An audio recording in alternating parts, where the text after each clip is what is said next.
We need to talk about phishing during a crisis. And no, not that kind.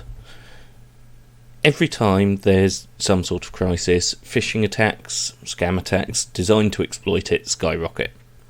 Whether it's volcano, earthquake, tsunami, bushfire, pandemic as we have now, rumours of an incoming meteor, anything that gets headlines can be exploited and will be.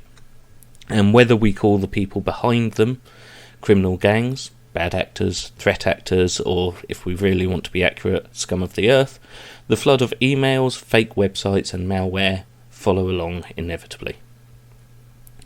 And these gangs, they do it because it works. Because at times of fear, uncertainty and doubt, people undergoing stress and emotional turmoil have lapses of attention that leave us vulnerable.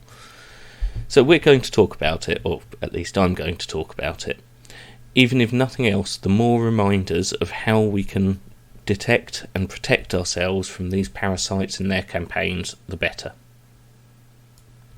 Don't get me wrong, at the moment there is plenty of advice out there, and a lot of it is simple and basic, and it's not bad. And there's also some really good advice out there. Google's phishing quiz distills a lot of the basic stuff with some helpful examples and questions. So here's an example, and the steps that Google would have you go through are checking that the URLs are right for the sender, that no one is doing typo squatting, checking that you trust the sender and that it's who you think they are, and checking that you're expecting an attachment and can trust it. Now, Google recommends opening it somewhere safe, such as in your browser or an online app of some kind. Personally, at a minimum, I would say if you're not expecting it, if you don't absolutely trust the sender, then open it with antivirus first, and if you really want to be a bit careful, run it through some sort of analysis such as VirusTotal. However, if you're doing that, make sure it isn't actually a sensitive Office document. All of this is good advice, and it will work against a lot of phishing attempts. The problem is that when your attention is stretched due to stress, these can be small things that you'll miss in an email. So there's usually some other indicators we should add. Now, they're not as absolute as the ones Google suggest in their quiz, but they're also much harder for attackers to avoid once people are aware of them.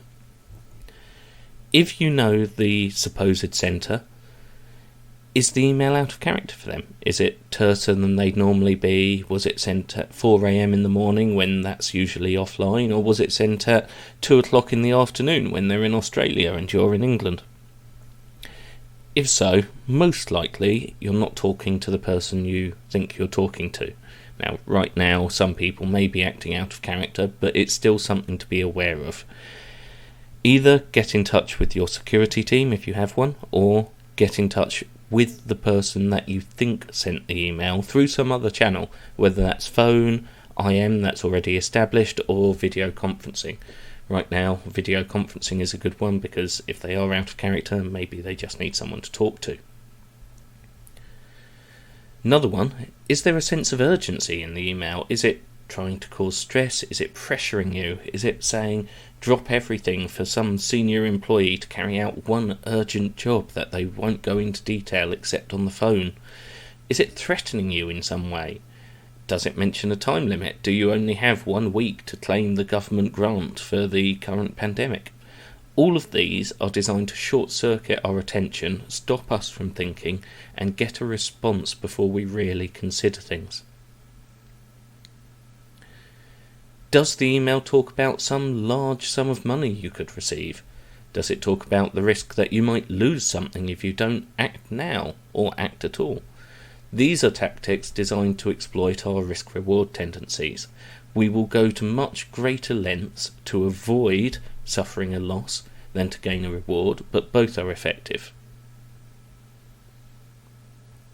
And does it talk about some recent piece of news? This is more applicable to ones purporting to come from organisations, especially recently when a lot of organisations have been sending out bulletins about what they're doing in the current situation.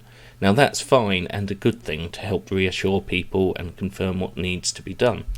However, The moment an email asks you to take an action, we need to pause and consider what it is we're really being asked for.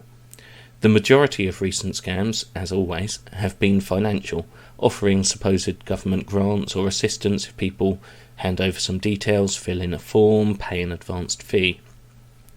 The vital thing is that you should never follow the link from an email. An imperfect but better way to find the information you want is to search for the scheme online, but do be aware attackers can doctor search results and push their own schemes up the ladder. A better way still is going directly to the website of the organisation or phoning them using an official number to confirm their details and the details of the scheme. One saying that gets bandied around quite a bit is stop, think, click. Now, it's not bad, it's a good start, but the problem is it still encourages too much in the way of action and not enough in the way of thought.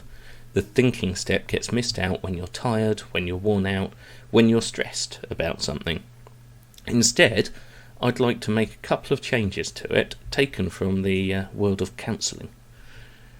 When you receive an email asking you to do something, particularly anything out of the ordinary, after you stop, which you should do before clicking or replying, and think through anything suspicious, take a few seconds to reflect on how the email made you feel. If there's a sense of panic or urgency, try to understand why before you do anything, because most likely there shouldn't be. It's someone trying to get you to not think. And after you've taken that second to stop, think about the content, reflect on what the email is trying to get you to do, take a deep breath, then you should act.